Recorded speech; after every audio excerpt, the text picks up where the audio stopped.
सबको प्यार भरी राधा स्वामी जी। हमारे आज के सत्संग का विषय है वेद शास्त्र ग्रंथ, यह क्या चीज़ है। आज के सत्संग में हम वाणी ले रहे हैं संत श्री दादू दयाल जी की। आज के सत्संग को बहुत ही ध्यानपूर्वक सुनना है, और जो लोग वेद शास्त्र ग्रंथ ये सब पढ़ते हैं, ये हमारे लिए किस लिए बने हैं और इनमें जो लिखा है हमें क्या करना है, आज हम इस बारे में विचार करेंगे। शुरू करता हूँ आज का मैं ये सत्संग। दादू दयाल जी कहते हैं, वेद न भेद भेष नहीं जानत, कौ देत न हामी। कहते हैं वेद भ्रम यानी ओम से पैदा हुए हैं, जो कि दूसरी मंजिल है। यह 8वीं मंजिल का जिक्र है। जो दुनिया है वह वेशी है, ये तो बाहर ही बाहर रह गए। कहते हैं कि मुश्किल तो यह है कि कोई भी नहीं कहता कि दादू जी जो आपने देखा है ठीक है, कोई भी हम ही नहीं बरता। ज़रा विचार करके देखो कि हमारे वेद शास्त्र ग्रंथ पोथियाँ क्या चीज़ है।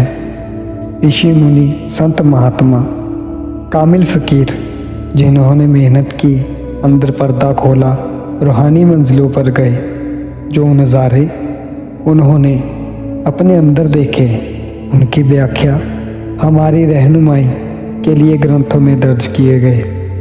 अब जो नज़ारे उन्होंने देखे और जो वह लज्जत उन्हें मिली, वह किताबों में नहीं। अगर कोई खाना बनाने की किताब हो जिसमें लड्डू, पेड़े, मिठाई आदि बनाने का तरीका दर्ज हो, तो क्या उस किताब को पढ़ने से पेट भरेगा या लज्जत आएगी? हरगिज़ नहीं। किताब में तो उनके बनाने का तरीका ही लिखा है। तो इसमें दादू जी ने जिक्र किया है कि जिस मंजिल पर वह गए और उन्होंने अपने अंदर का पर्दा खोलकर जो देखा सुना, वह सब एक किताब में जिक्र कर दिया, उसको उसमें लिख दिया। अब हम लोग क्या करते हैं? हम लोगों ने जो लोग ये ग्रंथ शास्त्र आदि पढ़ते हैं, वे लोग क्या करते हैं? वह लोग बस यही करते हैं कि जो ग्रंथ में लिखा है या फिर और कहीं शास्त्रों में लिखा है उनको पढ़ना है, और पढ़ के सिर्फ रट्टा मारते हैं। वो सिर्फ विचारों में उलझे रह जाते हैं, उन किताबों में लिखे गए वचनों में उलझे रह जाते हैं। वे कोशिश नहीं करते कि हम लोग अंदर जाएं, जो इसमें लिखा है वह करके देखें। हम किसी की बात क्या करें। शुरू में जब हम लोग देखने लगे कि हाँ कि हम लोग भी किसी का सत्संग सुनते थे, श्री राधा स्वामी जी का हम सत्संग सुनते थे, और अन्य किसी भी जैसे श्री ओशो जी, हम उनका सत्संग सुनते थे। तो हम सिर्फ उस सत्संग को सुनते ही रहते थे। हमने कभी उस पर विचार नहीं किया कि क्या ये जो बोल रहे हैं वह सत्य है। अगर कोई संत महापुरुष ये सब बोलता है तो वह सत्य ही होता है, क्योंकि हम लोग उस पर शक नहीं कर सकते कि ये सत्य नहीं है। जब मैंने पहली बार सत्संग सुना और मैंने देखा कि शायद ऐसा हो सकता है, अभी कुछ ही टाइम पहले की बात है, इसी साल जनवरी महीने की बात है, मेरे पास एक लड़का आया। वह मुझे बताने लगा कि ऐसे ऐसे कि हम लोग अब इंद्रियों को काबू कर परमात्मा को देख सकते हैं। ये सब मैंने सत्संग में सुना था। जब मैंने देखा कि हाँ देख लेते हैं इस चीज़ को कि क्या ये सत्य है या नहीं, फिर जब मैंने उसकी बातों पर विश्वास किया और ये सब कुछ करना शुरू किया, तो मुझे यकीन हो गया कि हाँ ये सब कुछ हो सकता है।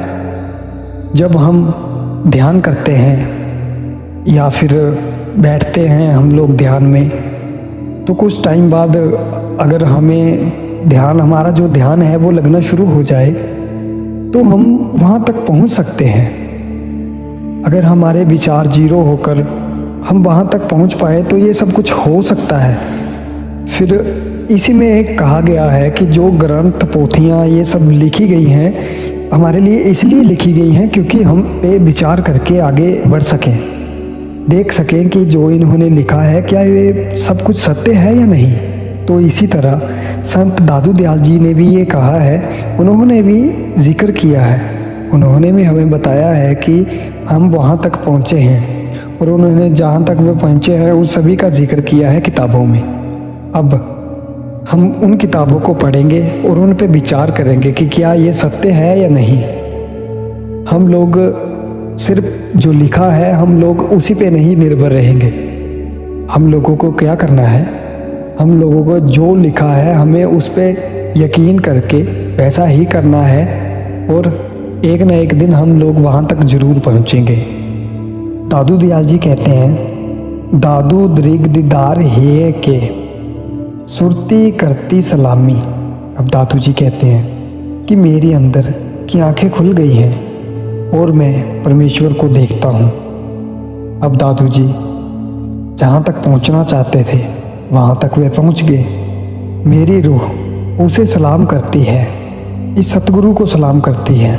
अब इसी तरह गुरु अर्जुन साहिब जी कहते हैं, नानक से अखंडिया बियन जिनी दिसंदो माँ पेरी, यानी वे आँखें और ही हैं जिनसे परमात्मा को देखा जा सकता है।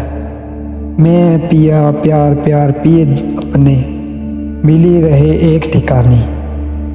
मैंने मालिक के देश में पहुंचकर उससे विशाल कर लिया। वह मेरा पति है, मैं उसकी स्त्री हूँ। कहते हैं इस शरीर के अंदर ही रूह है और अंदर ही वे वाहिगुरु अकाल पुरुष। करोड़ों जन्म बीत गए, स्त्री और पति एक ही सेज पर हैं। न स्त्री ने पति को देखा, न सुहागिन हुई। हमारा आज का सत्संग यहीं पे समाप्त होता है। तो मिलते हैं हम अगले सत्संग में। सबको प्यार भरी राधा स्वामी जी।